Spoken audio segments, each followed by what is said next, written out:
what is HCF? We'll start by finding out the HCF between 30 and 36. So first thing we'll do is make factors of 30. That is 1 into 30, 2 into 15, 3 into 10, 5 into 6, 6 into 5, 10 into 3, 15 into 2, and 30 into 1. All of these numbers 1, 2, 3, 5, 6, 10, 15, and 30 are the factors of 30.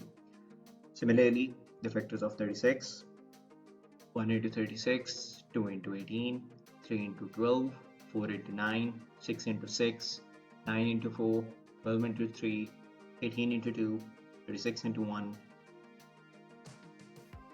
So 1, 2, 3, 4, 6, 9, 12, 18, and 36 are the factors of 36. But if we compare the factors between 30 and 36, what is common between these two? We have 1, 2, 3, and 6. So all of these numbers, all of these factors, 1, 2, 3, and 6 are common between the factors of 30 and the factors of 36. Among these common numbers, which one is the largest?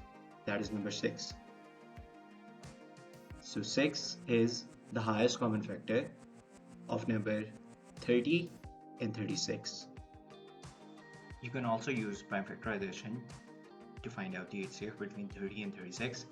So the prime factors of 30 are 2 into 3 into 5, and for 36 it's 2 square into 3 square. What's common between the prime factors of 30 and the prime factors of 36? So you multiply these two, 2 into 3 is equal to 6. That is the highest common factor. One other method that you can use in the examination as well is a division method.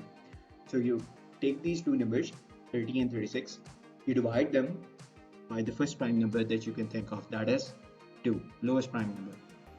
The answer is 15 and 18. Both of these numbers can't be divided by 2. They can only be divided by 3, that is the lowest prime number that 15 and 18 are both divisible by. If we divide them by 3, the answer is 5 and 6. So 2 into 3 again is equal to 6, and that is the highest common factor between 30 and 36.